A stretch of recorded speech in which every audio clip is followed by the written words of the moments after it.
मुल्क भर में ईद उल अज़हा आज रिवायती जोश व जज्बे से मनाई जा रही है। शहर शहर मसाजिद और खुले मकामात पर नमाज ईद के इज्तिमात, एक दूसरे को गले लगकर मुबारकबाद, खुतबात में मुल्क की तरक्की, खुशहाली और उम्मत मुस्लिमा को दरपेश मसाइल से निजात के लिए दुआएं।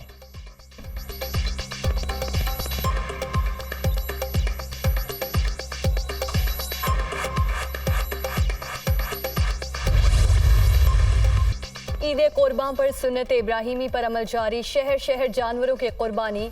ईद एसार पर बड़ा इम्तिहान, अक्सर शहरियों को कसाबों की तलाश, जानवर ज़िबाह करने वालों ने रेट भी बढ़ा दिए, अनाड़ी भी शहरियों की जेबें खाली करने में मसरूफ।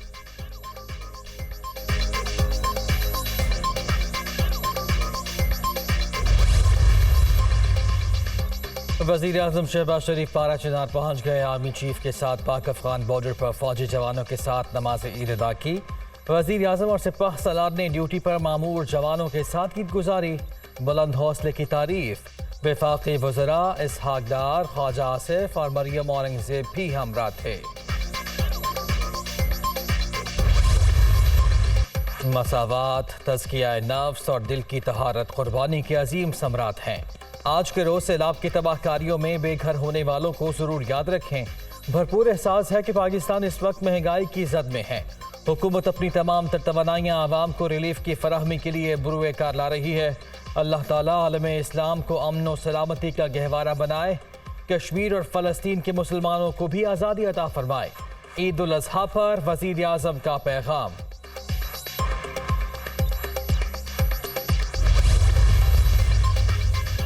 वज़ीर आज़म पाकिस्तान और तुर्क सदर में टेलीफोनिक राब्ता, बाहमी दिलचस्पी के उमूर पर तबादला ख्याल। दोनों रहनुमाओं का मौशी, दिफाई और दीगर शोबों में इश्तराक बढ़ाने पर इत्तफाक। एक दूसरे को ईद की मुबारकबाद। शहबाज शरीफ का अमीर कतर को भी टेलीफोन, ईद उल अज़हा की मुबारकबाद। बाहमी ताल्लुकात के मजीद इस्तेहकाम का अयादा।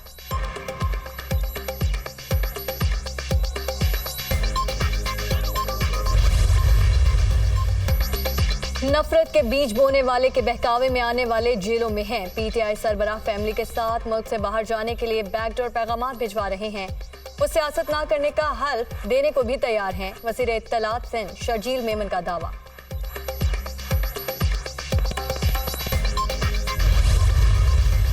हमारी विल भी ये है, हमारी सियासत भी ये है कि इलेक्शन टाइम पर बड़ी अहम चीज़ यही है कि मैसाक जमहूरियत में रहते हुए मैसाक मैशियत की जाए और कम से कम आवाम को भी एतमाद में हम देंगे हमें क्या करना है। दुबई में कोई मिसाक़े जमहूरियत साइन नहीं हो रहा। सियासतदानों की मुलाकातें होती रहती हैं। इंतखाबात वक्त पर होंगे। तहरीक इंसाफ पर पाबंदी के हवाले से अभी कोई बात सामने नहीं आई। वफाकी वज़ीर खुर्शीद शाह।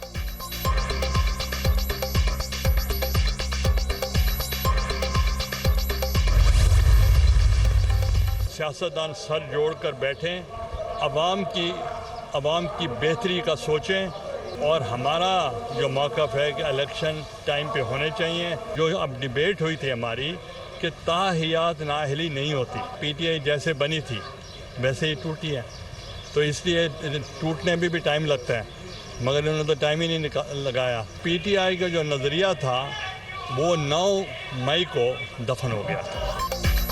पीटीआई का नजरिया 9 मई को दफन हो गया। दुनिया के कई लीडर्स ने ईदें जेल में गुजारी। किसी को ताहयात नाअहली की सजा नहीं होनी चाहिए। ख्वाहिश है इलेक्शन मुकर्ररा वक्त पर हों। सियासतदान सर जोड़ कर बैठें और आवाम की बेहतरी का सोचें। यूसुफ रजा गिलानी की मुल्तान में मीडिया से गुफ्तगू।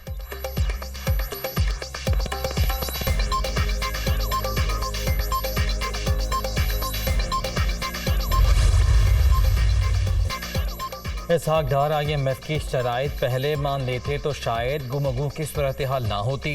भारतीय वज़ीर आज़म कह रहा है पाकिस्तान को उसके हाल पर छोड़ दो, ये लम्हा फिक्रिया है।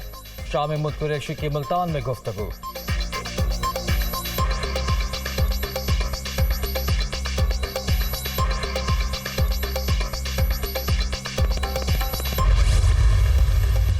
हमने बहुत कुछ इस शहर के लिए खोया है। डॉक्टर खालिद मकबूल सिद्दीकी भाई कई दफ़ा गवर्नर हाउस भी आए और उन्होंने खदशात का इजहार किया और फिर वही साबित हुआ। हमारी मजबूरी कह लें या खुशकिस्मती कह लें कि पिछले 12 साल से पीपल्स पार्टी बरसरे इक़्तिदार है اور میئر بھی انہی کا آ گیا ہے. اب میئر کراچی منتخب ہوئے ہیں, حالانکہ میں سمجھتا ہوں کہ یہ ان کے ساتھ زیادتی بھی ہے کہ یہ صرف بلدیہ عظمیٰ کے ہی میئر ہیں, کیونکہ صرف 30% کراچی ان کے پاس ہے. ایم کیو ایم نے بہت کچھ کھویا, بلدیاتی انتخابات پر ہمارے خدشات درست ثابت ہوئے. مجبوری کہیں یا خوش قسمتی, پیپلز پارٹی کا میئر ہے. مرتضی وہاب کے ساتھ زیادتی ہے کہ وہ صرف بلدیہ عظمیٰ کے میئر ہیں اور صرف 30% شہر ان کے پاس ہے. کامران ٹسوری کی میڈیا سے گفتگو. گورنر ہاؤس سندھ میں 100 اونٹوں کے قربانی کا اہتمام.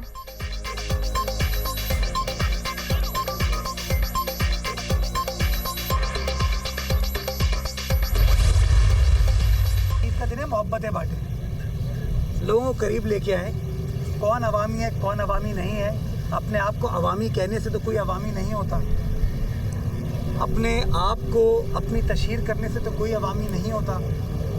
میں تو خاموشی سے اپنا کام کرنے پر بلیو کرتا ہوں. سلمان صاحب بھی اپنا کام کرنے پر بلیو کرتے ہیں.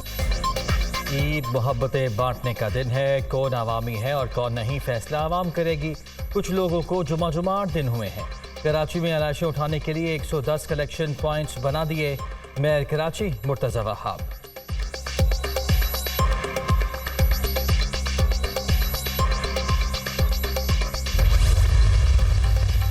ملک میں معاشی بحران بھی ہے, ملک میں سیاسی بحران بھی ہے, ملک میں آئینی بحران بھی ہے. ملک کے ادارے آپس میں 10 پہ جنگ ہے, 10 پہ گریبان ہے. حکمرانوں کی وجہ سے آج یہاں غربت ناچ رہی ہے. وزیر اعظم نے خوشخبری دی ہے کہ آئندہ 48 گھنٹوں میں IMF کے ساتھ معاہدہ ہو جائے گا اور مزید قرضے لینے کا راستہ کھل جائے گا. تو کیا IMF سے قرضہ لینا ہی ترقی کا راستہ ہے؟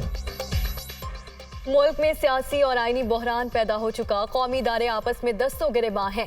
حکمرانوں کی وجہ سے غربت ناچ رہی ہے. وزیر اعظم نے کہا IMF سے مزید قرض مل جائے گا. کیا قرض ہی خوشی کی خبر ہے؟ حقیقی جمہوریت قائم ہونے تک ملک ترقی نہیں کر سکتا. امیر جماعت اسلامی سراج الحق.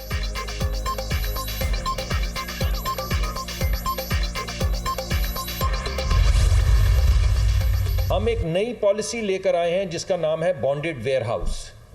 اس کا مطلب ہے کہ دنیا میں کوئی بھی شخص, کوئی بھی ایسی کمپنی جو حلال کا کام, جائز کام, لیگل کام تیل کی ٹریڈنگ کی کرتی ہے, وہ کمپنی اب پاکستان میں آ کے اپنے سٹوریج بنائے گی. پہلے یہ جو اجازت تھی یہ صرف آئل مارکیٹنگ کمپنیوں کو تھی. چھوٹے چھوٹے پیٹرول پمپ والے وہ جائیں گے اور وہاں سے تیل خرید کر اپنے پیٹرول پمپ چلا سکیں گے. یعنی وہ جو کچھ لوگوں کی اجارہ داری تھی وہ اجارہ داری ختم کر دی گئی.